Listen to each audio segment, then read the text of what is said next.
David Price has been flying airplanes for nearly 40 years. The ex-Navy fighter pilot turned entrepreneur has never felt the desire to give up the discipline of flying. A successful combination of hard work and good fortune have afforded him the possibility that few others enjoy. I've flown for about 15 years the Warbirds, and by the Warbirds we're talking about P-51 Mustangs, F-8 Bearcats, Spitfires, most of the warplanes from World War II and also Korea. One thing led to another, and I'd go to the Reno air races and I'd watch friends of mine fly there, but never thought of doing that myself.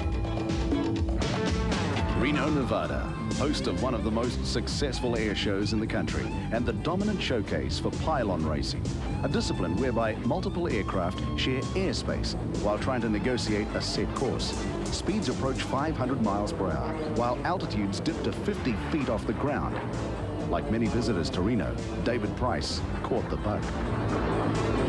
1987, that was my first year at Reno, flying a Mustang, and I thought, well, if all these guys can do it, so can I.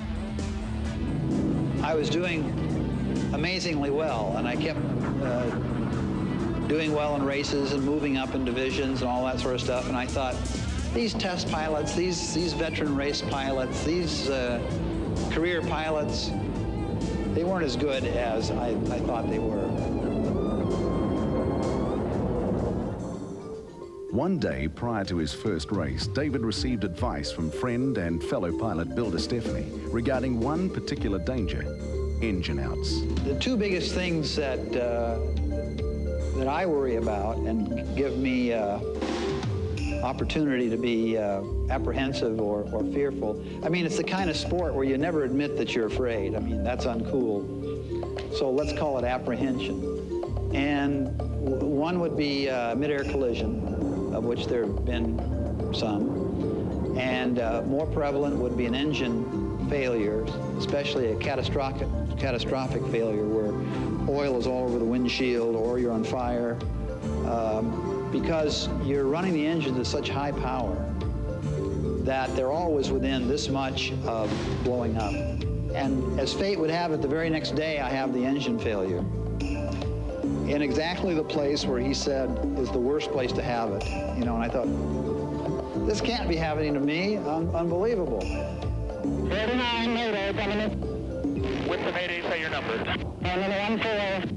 Look over hot, S-turn it, pull out and S-turn. The Mayday, say your number. 49. 49. 49, Roger.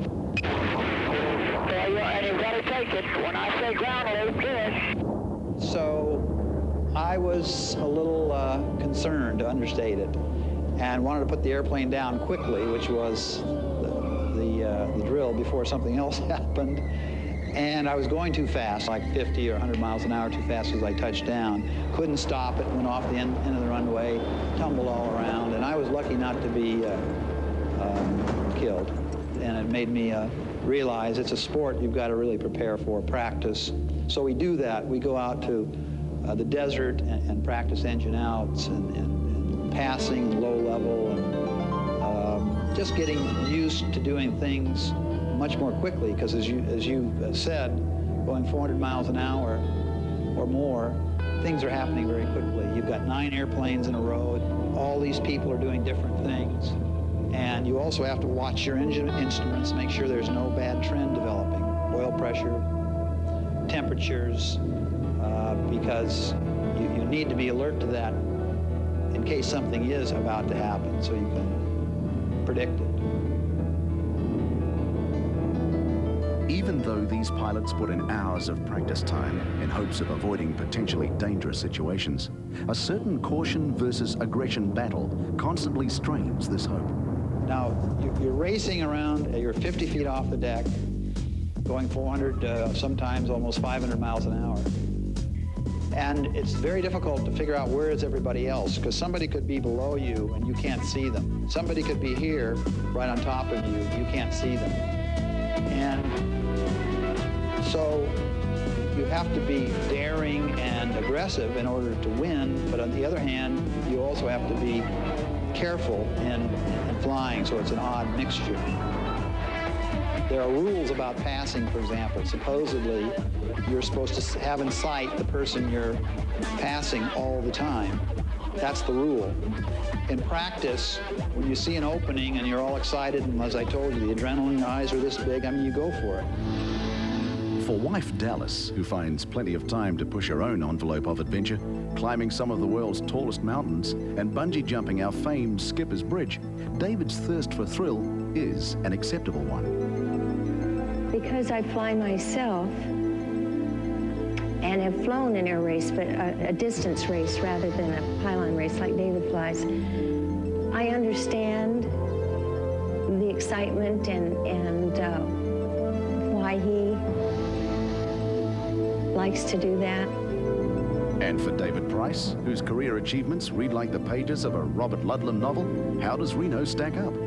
I have 4,000 hours in all kinds of military airplanes, decades ago and now, but there's nothing as challenging or exciting as the Reno air races. And maybe that's why people do it.